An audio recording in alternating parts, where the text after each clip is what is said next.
you excited? Yes. I am very much excited.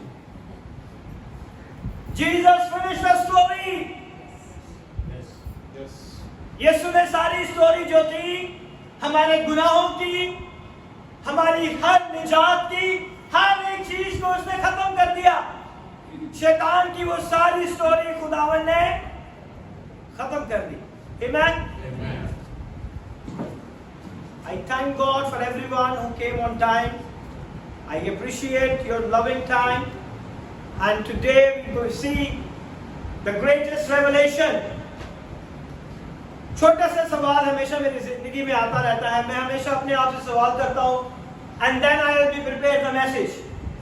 I always asking question for myself, then I prepare, because it's not mine. Might be many people have the same question, है ना? ये मेरी जिंदगी में नहीं, बहुत से लोगों की जिंदगी में होगा। और सबसे पहले हम देखेंगे कि यीशु तीसरे दिन क्यों मुर्दों में से जी उठा। कोई बताएगा? चौथे दिन भी उठ सकते थे, दूसरे दिन भी उठ सकते थे। Why third day? Come on. है ना क्वेश्चन आपके ज़हन में कभी आया ये सवाल? मेरे ज़हन में बहुत सारे सवाल आते हैं।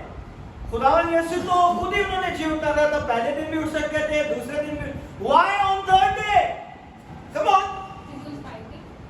He's fighting. Very nice. But he is finished in the one day. He is Jesus. He is God. Medical लिहाज से शायद, हाँ? मेडिकल लिहाज से कुछ था ऐसा। Maybe as the prophecies. पढ़ा था कि But there is no prophecy for risen from the dead after third day. There is no messianic prophecy. He stole the key from heaven. लेकिन क्या वजह थी कि यीशु तीसरे दिन मुर्दों में से जी उठे? Come on. He finished the story.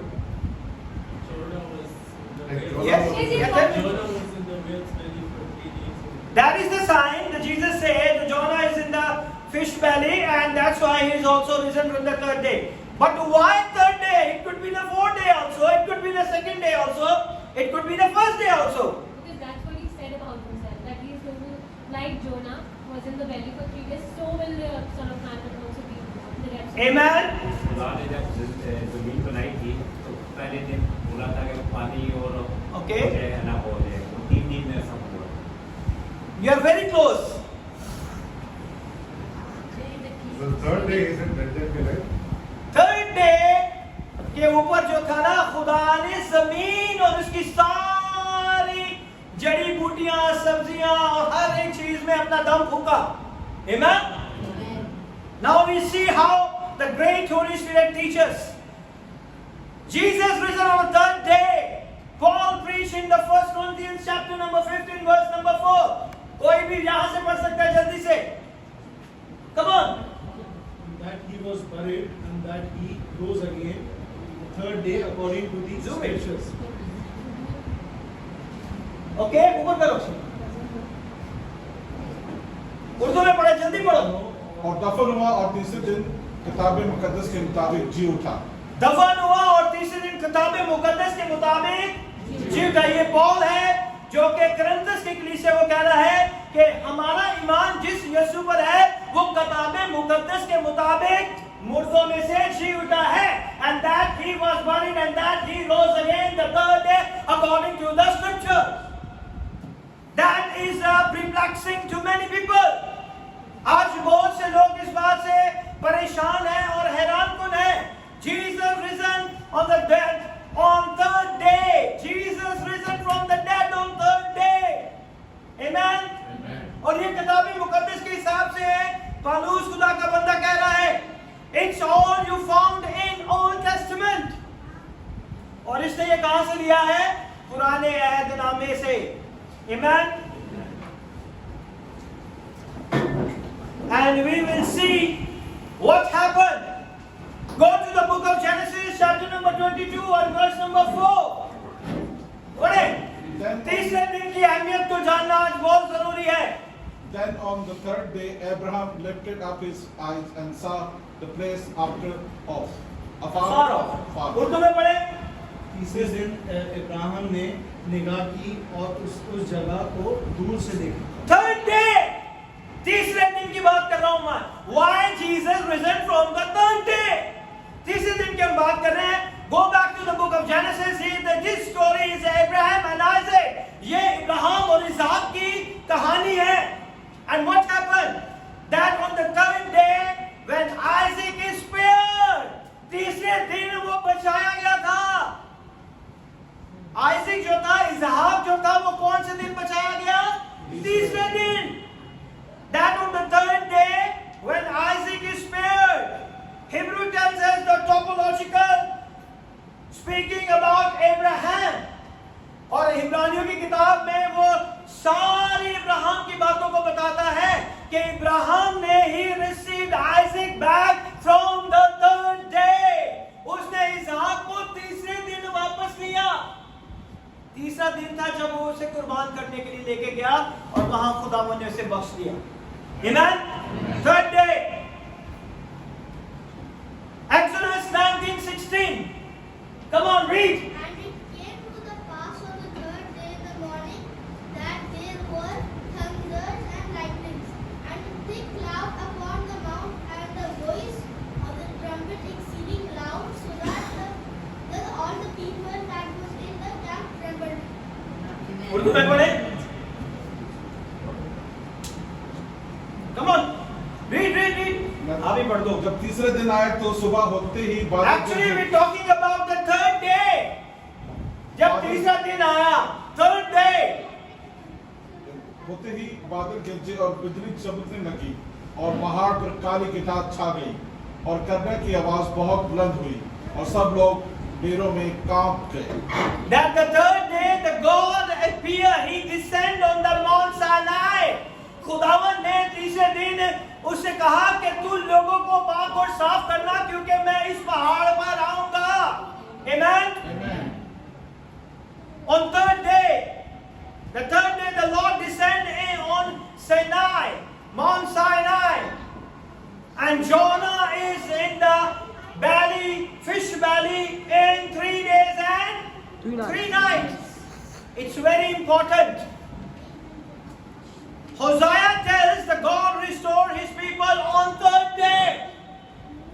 तीसरे दिन जो है होशिया की किताब में लिखा हुआ है कि वो अपने लोगों को तीसरे दिन क्या करेगा? बहाल करेगा. Amen. It's start in the creation account. अगर पैदाइश की किताब में देखें तो हमें पता चलता है कि तीसरे दिन खुदा ने क्या किया. Come on. No. This is chapter number 1 verse number 3. Did I write it? No? Okay. निकालें जल्दी से पैदाइश की किताब, उसका पहला बाब और उसकी हम पढ़ेंगे. Just go for the 9. नामी आयत से देखेंगे.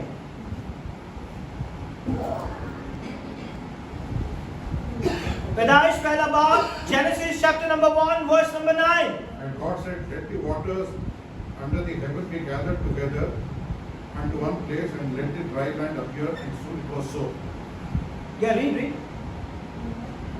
God called the dry land earth, and the पूरा gathering पढ़े. together of the waters he called seas, and God saw that it was good. Then God said, let the earth bring forth grass, the herb that yields seed, and the fruit tree that yields fruit according to its kind, whose seed is in itself on the earth, and it was so. And the earth brought forth grass, the herb that yields seed according to its kind, and the tree that yields fruit, whose seed is in itself according to its kind. And God saw that it was good. So the evening and the morning were third day.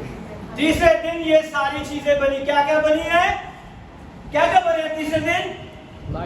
खुदा ने कहा जमीन की घास, बीजदार बूटियां को और फलदार दरख्तों को जो अपनी अपनी जिन्स के मुआफिक फले और जो जमीन पर अपने आप में क्या रखे हैं? बीज रखे, उगाए. और ऐसा हुआ तब जमीन ने घास और बूटियों को जो अपनी अपनी जिन्स के मुआफिक बीज रखते थे, फलदार दरख्तों को जिनके बीच में उनके जिन्स के मुआफिक उनमें है, उगाया. और खुदा ने देखा कि अच्छा है. और शाम हुई, सुबह हुई, so third day. That's why the Lord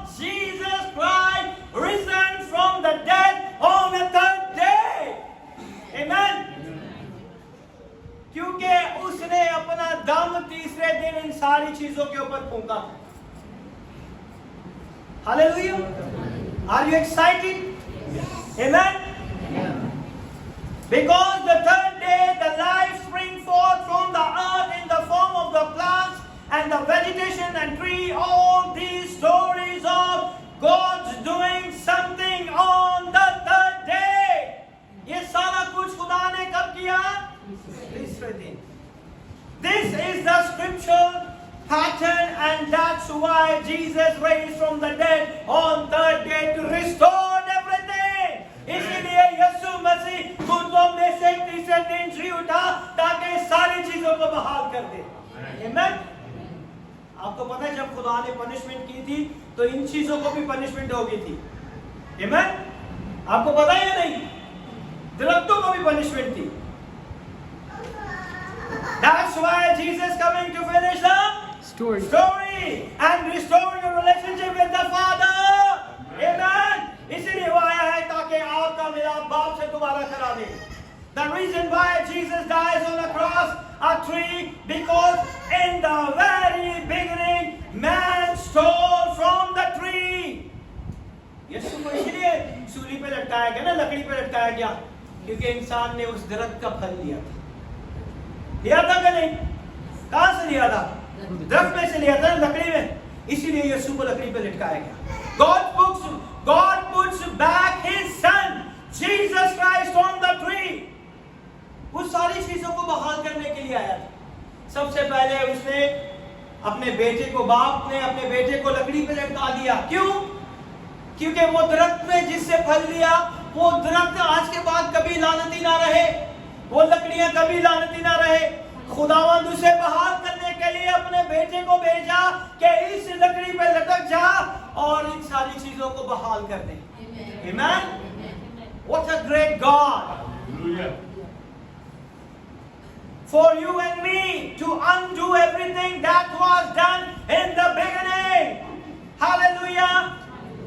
His hands were pierced because our hands stole from the tree.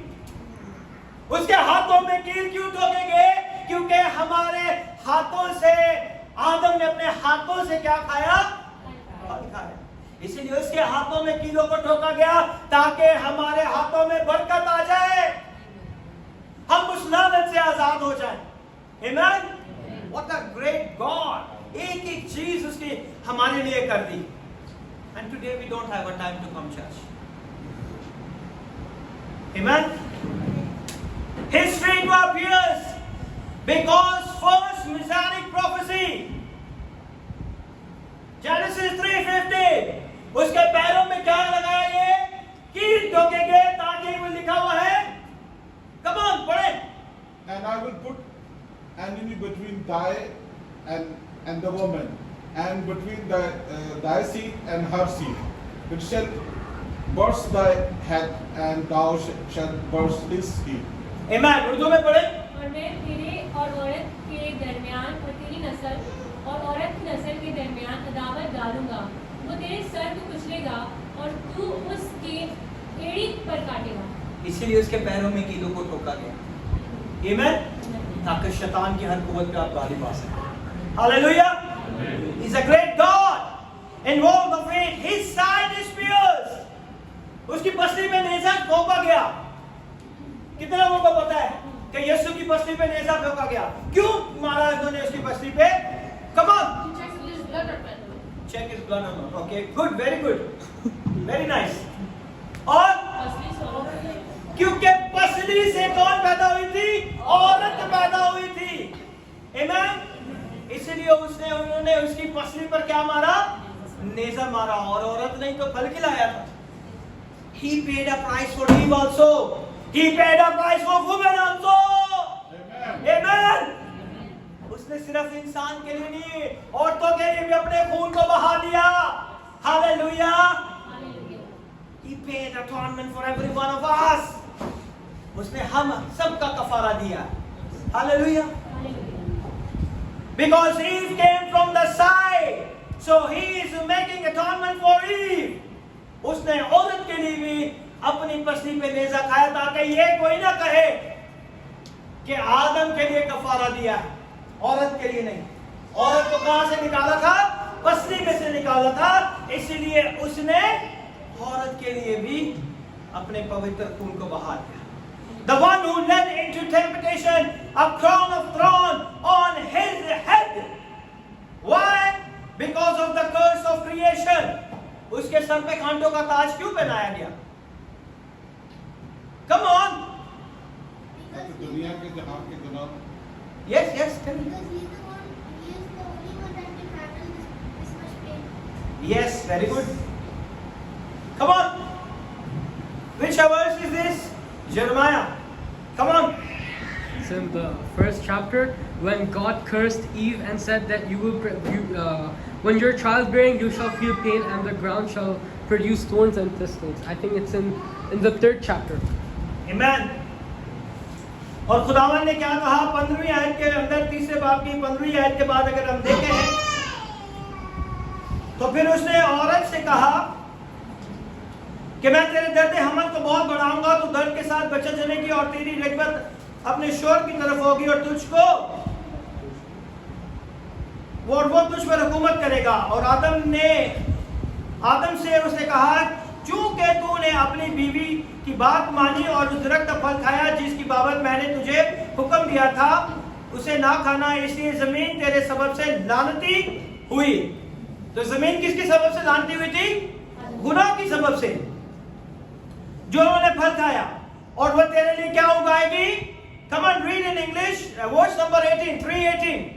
Thorns also and thistles. Thorn and thistles. Thorn कहते हैं कांटों को। वो तेरे लिए क्या उगाएगी? कांटे उगाएगी। और खुदावन ने उसे अपने सर पे ले लिया कि आगे कोई ये कांटे नहीं उगाएगी। I'm going to bless this word. I'm going to bless this earth. Amen. ऐसे ही नहीं उसके सर पे ये सारी चीजें लगाई गई। ये सब खुदा का एक मंसूबा था, क्योंकि ये लानत थी। आदम की वजह से अब क्या होगी? जमीन क्या करेगी? तेरे लिए कांटे और ऊंट कटारे उगाएगी और तू खेत की सब्जी खाएगा। हम आसानी से पढ़ के चले जाते हैं और इसी कांटों को खुदावन के सर पे रखी। यीशु के सर पे इसी कांटों को रखा गया ना। Hallelujah. A crown of thorn on his head. Why? Because of the curse of creation. It that the ground would produce thorns and thistles. So he literally taking the curse on his head. उसने वो लानत अपने sir पे ले ली कि आगे कोई ये लानती ना रही। आमीन। क्या जबरदस्त खुदा है। जो इंसान से गलतियां होती है हर एक चीज का उसने कफारत दे दी। आमीन। So he literally taking the curse on his head to reverse it and restore it, ताकि उसे दोबारा बहाल कर दे। Amen. Day 3 of the creation, a prophecy of Jesus Christ. तीसरे दिन में जो हुआ था वो क्या है? यीशु मसीह की नबूवत है। Day 3 represent a hope of resurrection. तीसरा दिन किसे जाहिर करता है? जी उठने। तीसरा दिन क्या हुआ? उनके अंदर जिंदगी फूंकी गई। और तीसरे दिन यीशु ने क्या किया? उसके अंदर जिंदगी फूंकी गई और वो मुर्दों में से जी उठा। Hallelujah. Give a big clap to the Lord Jesus Christ of Nazareth. Day 3 represent hope of resurrection. ये उम्मीद थी जी उठने की। Seeds were created on third day. जैसे कभी हमने पढ़ा कि जो जितना भी बीज था वो कौन से दिन उगाया गया? तीसरे दिन। Seeds are in a fruit that hang on a tree. वो जिसके अंदर फल के अंदर बीज है जो कि दरख्त पर लटका है। Seeds die and are buried in the dirt. बीज कैसे मरता है? मट्टी में डालते हैं ना, है ना? जो गांव वगैरह में रहते हैं उनको पता है, वो बेस्ट है ना। कितनी खुदाई करते हैं फिर बीज बोते हैं, ऐसे ही है ना। बीज अंदर जाके क्या करता है? डाई, वो मर जाता है। मर जाता है कि नहीं? बीज अंदर जाके मर जाता है। The seeds die in the ground. And what happened then? Seed are then resurrected or raised to life. जब वो मरता है फिर उसके अंदर जिंदगी आती है। यीशु मसीह हमारे गुनाहों के लिए मरा है, इसलिए आज हमारे पास हमेशा की जिंदगी है। हालेलुया। आज हम हमेशा की जिंदगी के वारिस इसीलिए हैं क्योंकि वो बीज हमारे लिए मर गया। And what he said, the life when they sprout through the ground, जब वो फूटती है, जब पहला पत्ता, पहली कोपल निकलती है, तो उसे देख के हम कितना खुश होते हैं। Amen? John 12:24. Come on, read. यीशु ने क्या कहा? Very, very. Verily I say unto you, except a corn of wheat fall into the ground and die, it abideth alone. But if it die, it bringeth forth much fruit. Amen. Urdu में पढ़े। मैं तुमसे सच कहता हूँ कि जब तक गेहूं का दाना जमीन में गिरकर मर नहीं जाता, अकेला रहता है, लेकिन जब मर जाता है तो बहुत सा फल लाता है। Amen. वो अकेला मरा हमारे गुनाहों के लिए और आज हम उसका सारा फल है। Amen. What a great God. इसीलिए वो तीसरे दिन मुर्दों में से जी उठा ताकि मैं और आप क्या पाए? जिंदगी पाए और हमेशा की जिंदगी पाए। Hallelujah. What a great God we have. Jesus said that unless a seed dies and it's buried in the ground, it remains only as a single seed. जब वो मरता है तो वो हमेशा की तरह अकेला एक ही बीज होता है। For Jonah was a 3 day and a 3 night in the belly of a huge fish. So the Son of Man will be 3 days and 3 nights in the heart of the earth. और जमीन के अंदर उसकी कब्र को खोदा गया और जमीन इस लायक नहीं थी कि वो अपने बनाने वाले को अपने अंदर रख सकती। Amen? What a great God. जिसने जमीन को बनाया, क्या वो जमीन उसे अपने अंदर रख सकती थी? कभी नहीं। Jesus was the eternal seed that hung on a tree, and even though the thorns tried to choke out the seed, और उन कांटों ने उस सीड को कोशिश की कि वो बाहर ना आ सके। याद है ना? What did the Roman Empire did? उन्होंने कब्र के ऊपर सील लगा दी, पहरेदार खड़े कर दिए कि कोई इसकी लाश को उठा ना ले जाए, क्योंकि यीशु ने कहा था कि वो तीसरे दिन मुर्दों में से जी उठेगा। They put a tight security. अगर आज किसी गेट के ऊपर गवर्नमेंट लॉक लगा के चले जाए तो किसी की हिम्मत है कि उस लॉक को तोड़ दे? किसी की हिम्मत नहीं है। यूए की गवर्नमेंट किसी गेट के ऊपर अपना सील लगा दे तो कोई उसे तोड़ सकता है? But no one can stop. Whoever put the seal on the door, whoever put the seal on the stone, no one can stop the Messiah. No one can stop the risen Savior. उसे कोई नहीं रोक सकता क्योंकि वो आसमान और जमीन का खालिक और मालिक है। Amen. कोई कांटे उसकी कब्र के ऊपर जितने भी कांटे थे उस बीज को जिंदा होने से कोई नहीं रोक सका। Hallelujah.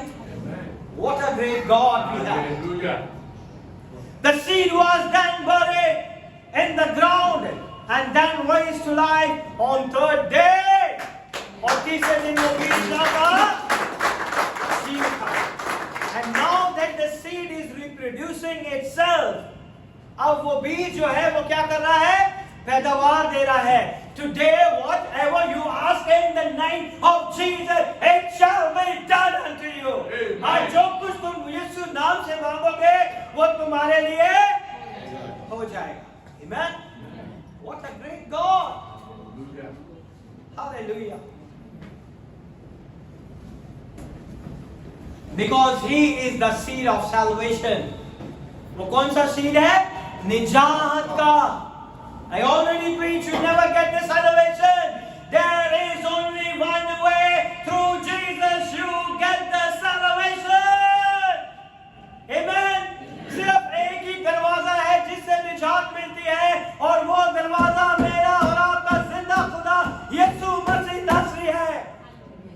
सिर्फ उसी में होके हमें निजात मिलती है। हमें निजात कोई नहीं दे सकता, ना हमारे काम। That last time the John speak very well.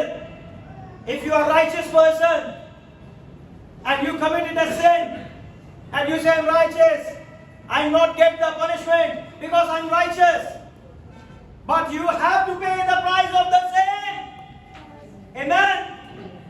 What a great God! He paid for all.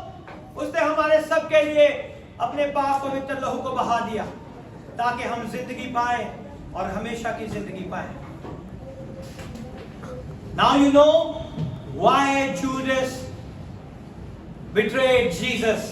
कौन मुझे बताएगा? यहूदा ने, you don't tell me, because he is the one, half of the sermon he made it. 1 year he took it for all, collected all this detail.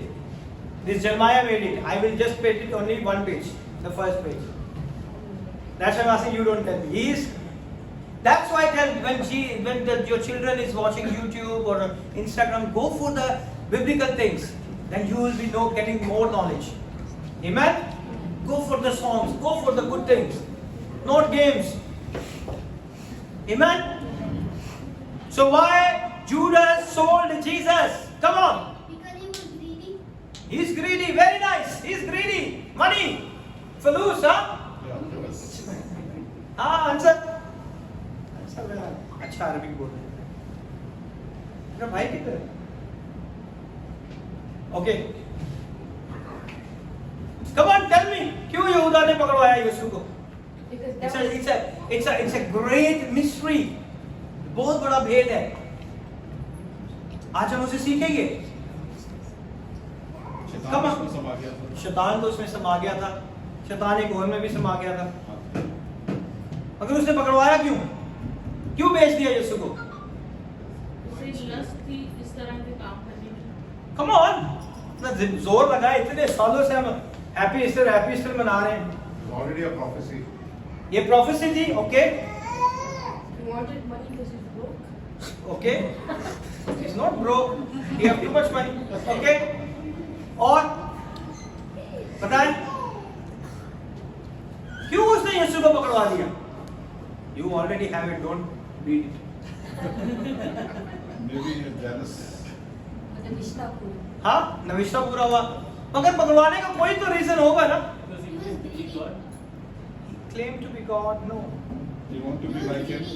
Yeah, greedy is already done. Now think something more. You want to take Out his of place? box. You have to think. Come on. You want to take God's place? नहीं. There was some amount of unbelief that came in here. Unbelief. कह सकते हैं. Okay. और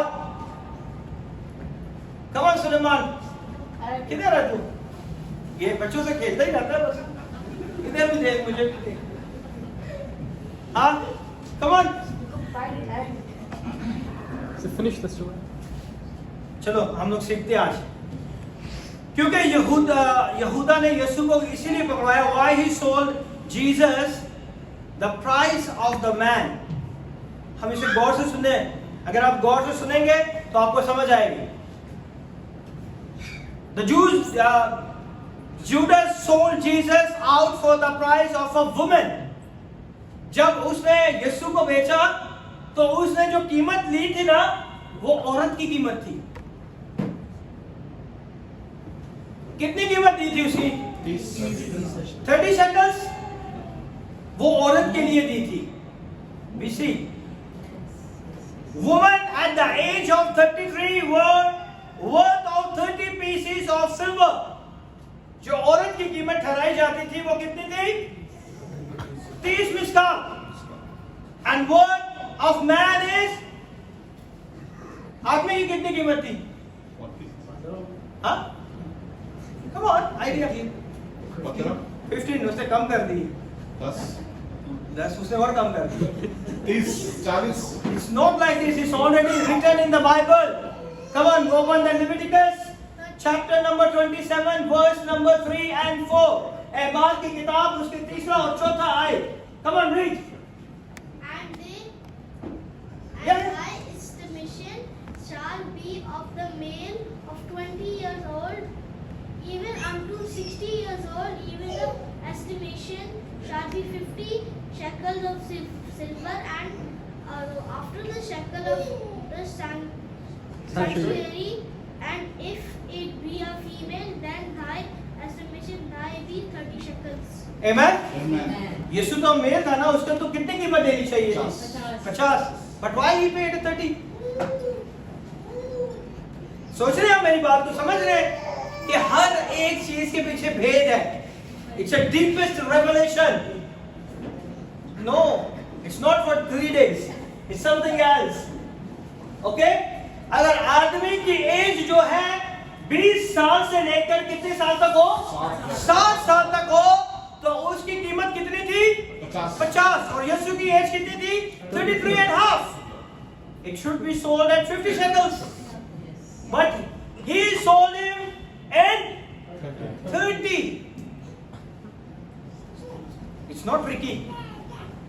It's a revelation.